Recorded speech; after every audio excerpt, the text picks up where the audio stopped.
Bom, vamos falar do seguinte, Sérgio. Bora. Você já anunciou, então, que o perigo, né, do asteroide de colidir com a Terra agora Acabou. é zero. Agora, acabei de postar um vídeo agora, vão lá no Space Today, assistam. Cara, eu cobri esse asteroide desde o início, né? Desde quando surgiu e falaram dele, né? E agora é 0,001%. Então, praticamente nula. Mas o que aconteceu? Qual que era a porcentagem inicial? Também era baixa, né? Então, quando descobriram o asteroide, a primeira porcentagem que saiu foi 1,3%. 1,3%. Aí passou uns 3 dias, subiu para 2,6%, uma coisa assim. Depois passou mais alguns dias, ela subiu para 3,1%. E aí tem um negócio importante pra gente falar. É a primeira vez que a previsão, a probabilidade de um asteroide bater na Terra supera os 3%.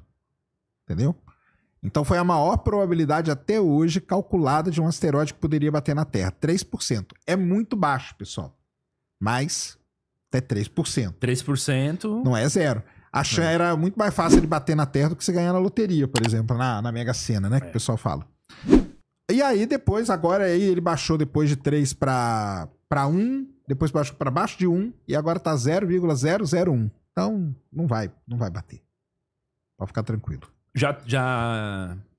Você falou que é a primeira vez que passou de 3%. É. Mas já teve época de se preocupar, por exemplo? Quando não tinha tanta precisão? Cara, quando não tinha precisão, a gente nem sabia disso, né? Esses números nem existiam. Isso aí é legal falar. Esse lance de calcular essas probabilidades não é um negócio muito antigo. É um negócio super recente, na verdade. Porque antes você não tinha tantos observatórios e observar um asteroide é muito difícil. Imagina, cara, ele tem 40 metros ou 50 metros, ele é muito pequenininho. Ele tá muito longe, ele tá a milhões de quilômetros de distância. Então você precisa de um telescópio muito grande para ver ele. E esses locais que fazem essas medidas, normalmente são telescópios menores. Então, a gente não tinha isso. Só que, com o passar do tempo, as agências espaciais, elas investiram muita grana em defesa planetária, que chama, que é isso aí. Então, é muita grana. Talvez seja a divisão que mais receba grana hoje, seja a defesa planetária. É muito dinheiro investido. E a questão é a seguinte... Então, agora eles sabem que é 3%. Antes eles tinham uma preocupação para investir tanta grana, né? Exatamente. Eles tinham uma preocupação. Boa. Mas agora a gente sabe. E aí é o seguinte, existem vários protocolos que são rodados nisso aí. Só que o protocolo só é acionado quando a gente chegar a 10%. Ainda não chegamos em nenhum. O dia que algum chegar a 10%, aciona o protocolo de defesa planetária. Aí envolve o quê? Estimar onde que ele vai cair com precisão. Sei lá, vai bater em São Paulo. O que nós vamos fazer com a cidade? Tirar todo mundo daqui?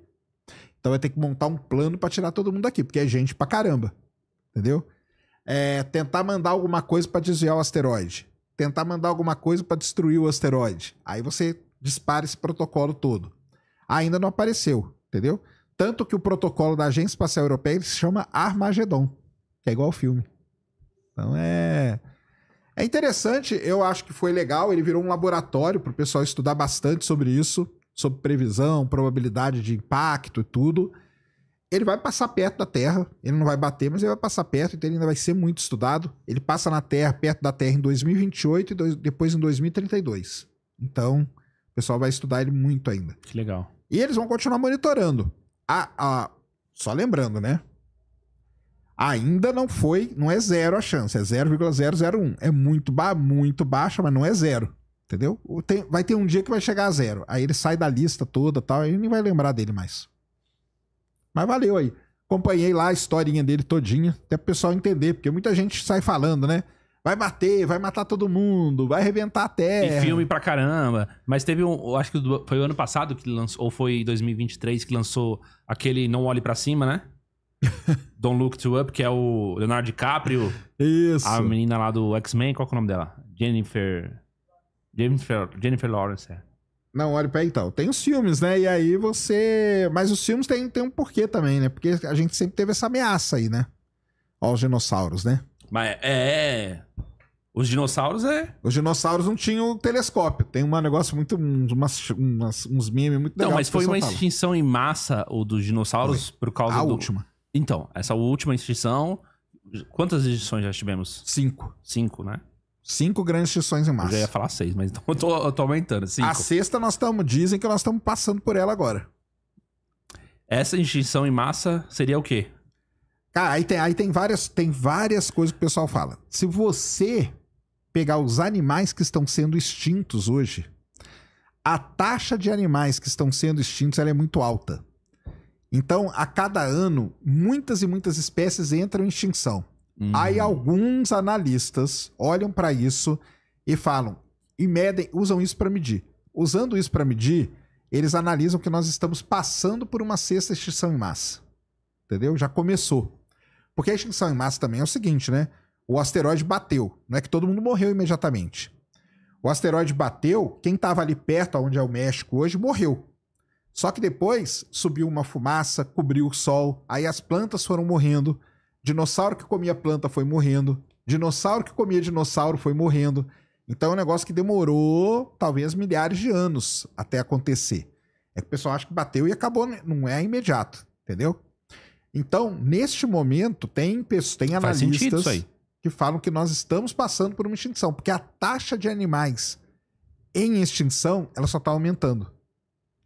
Então pode ser que a gente esteja caminhando para uma extinção em massa. Os vulcões também, né?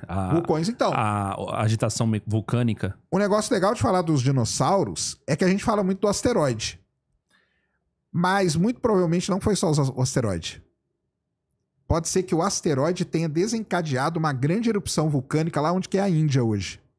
A gente chama o lugar lá de Trapas de Deccan. Foram muitos vulcões que entraram em erupção. Então juntou o asteroide com vulcões e isso deve ter causado a extinção dos dinossauros. Hoje já tem muita gente que vai para esse lado aí, que não foi somente o impacto. Entendeu? Mas assim, o vulcão, você falou da Índia. E qual outro, assim?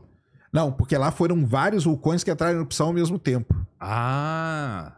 Nós estamos falando da Terra 66 milhões de anos atrás. Sim. Era bem diferente. Sim. Então, centenas de vulcões entraram em erupção ao mesmo tempo. E isso contribuiu para poder mudar a atmosfera de maneira que cobriu toda a atmosfera, o sol não penetrou, aí começaram a morrer as plantas, e aí foi desencadeando uma série de acontecimentos que resultou numa extinção em massa. 75% da vida foi extinta nessa de 66 milhões. Não é a pior, tá? Teve extinções anteriores que chegou a 95% da vida ser extinta na Terra. Tenebroso, hein? Tenebroso. Mas foi com, Só que aí era foi diferente. com asteroide de novo. Não. A única do asteroide é essa aí. Todas as outras foram vulcânicas. Ah. Todas as outras foram vulcânicas. Só que aí era diferente porque é vida, é vida. Era aqueles bichos lá, esquisitos e tal, mas é tudo vida. Mas tem um negócio muito importante também. Toda extinção em massa, ela serve para você dar um salto evolutivo, que a gente chama. Então, por exemplo, acabou os dinossauros, dizimou os dinossauros, deu chance dos mamíferos sobreviverem e reinarem na Terra. Entendeu? Aí veio a era dos mamíferos. Tem vários estudos, tem aqueles what if, né, que o pessoal faz. E se o asteroide tivesse errado a Terra? Como que a gente estaria aqui hoje? Será que os dinossauros poderiam estar aqui? Será que a gente ia ter chance dos mamíferos terem dominado a Terra? Aí tem o pessoal que provavelmente não, porque o dinossauro é muito maior, entendeu? O dinossauro ia ver você andando ali, ia te esmagar, ia te comer, ia te fazer qualquer coisa. Faz entendeu? sentido. Então, as extinções em massa, elas são... É aquele negócio, aquela frase que o pessoal fala assim, da destruição leva à criação. Destruição criativa, é. Entendeu? Então, toda vez que teve uma grande extinção em massa na Terra, na sequência você teve um outro tipo de espécie dominando, e isso foi importante para o planeta. A do dinossauro foi a mesma coisa. E o pior que você falou foi causado, então, por todas as outras... erupção vulcânica, 95% da 95% vida. Mas, assim, não era vida... Não, era vida, era vida animal, ué. Era vida animal vida e vegetal animal. Também. Plantas também. Não, plantas com certeza. Isso. Mas, então, assim, vida animal, então, nessa extinção, totalizando tudo, 95%. 95%. Dá pra saber o que sobrou? Então, o pessoal, normalmente, né, o que sobra nessas extinções são bichos, vamos dizer assim, que vivem ou muito no fundo do mar, onde eles têm uma proteção natural, que a própria coluna de água em cima deles protege. Na própria extinção dos dinossauros, só sobreviveram as aves, e as aves que conseguiam mergulhar fundo para pegar alimento. Entendi. Porque o que estava perto dali na flor da água foi tudo extinto, o que estava andando foi tudo extinto. Só que se você era uma ave e conseguia mergulhar lá no fundo ainda tinha comida. E essas aves foram sobrevivendo e tal. Então, basicamente, o que sobrevive normalmente é coisa que tá de alguma forma protegida. Entendeu? Então, no mar, você tem uma proteção natural muito boa, que é a água. Então, pode acontecer qualquer coisa aqui em cima, se você tá lá no fundo do mar, você tá protegido. Entendeu? Então, essa que é a ideia. Então, todas as outras 4 erupções, elas foram causadas por vulcanismo. Todas elas. Porque o que acontece? O vulcanismo, como eram muitos vulcões entrando em erupção ao mesmo tempo, eles mudavam a atmosfera da Terra. Então, no começo, a atmosfera era rica num gás, depois ela ficou rica em outro. Aí, todos aqueles animais que viviam por conta daquele gás morreram. Mas aí deu chance de outros surgirem. E aí nós vamos tendo esses saltos evolutivos que o pessoal fala.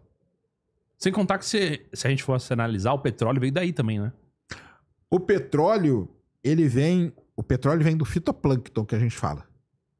O petróleo não ele vem de bicho também, só que ele vem de um bicho chamado plâncton, que é um micro-organismo que é comido por peixes, né? Baleia e tal, come-se ou plâncton ou fitoplâncton.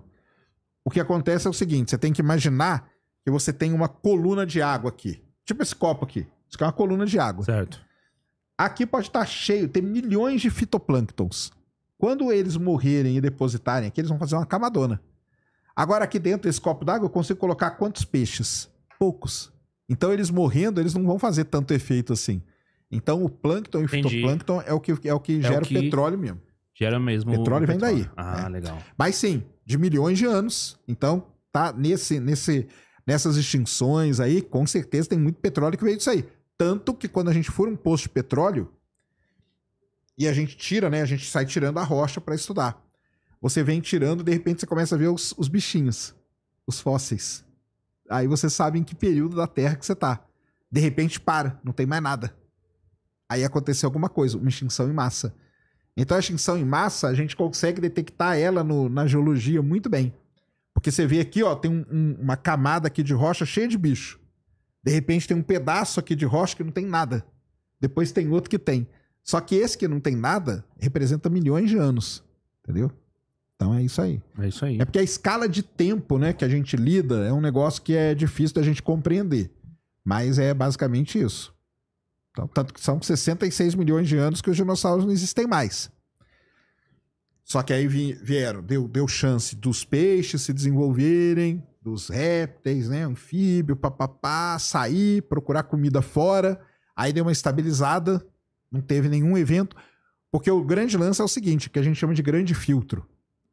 Imagina que o peixe tá lá, começou a sair do mar para pegar comida, para depois ir lá no fim virar mamífero.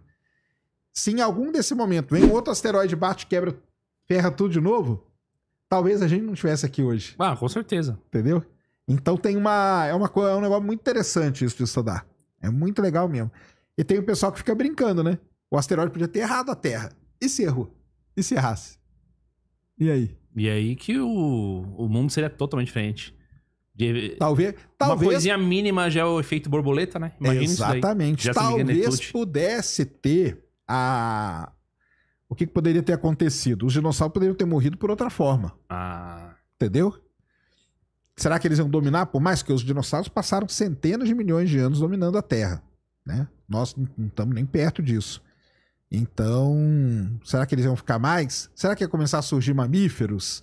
E mamíferos muito grandes também? Ia começar a rivalizar ali? Não, a gente não sabe. Aí fica aí, ó, de exercício pra galera fazer. Beleza. Pra brincar. Ó, galera, deixa o like aí. Eu já vou avisar vocês que eu vou ler os superchats no final, tá? Vamos bater um papo aqui. Vamos entrar no assunto da live aqui. A barata na primeira chinelada finge que tá morta. Ela finge... Muito bom. É que ela vira, né? É. Ela vira. Aí você fica com dó, né? Aí você lá, na hora que você vira a cara, ela volta.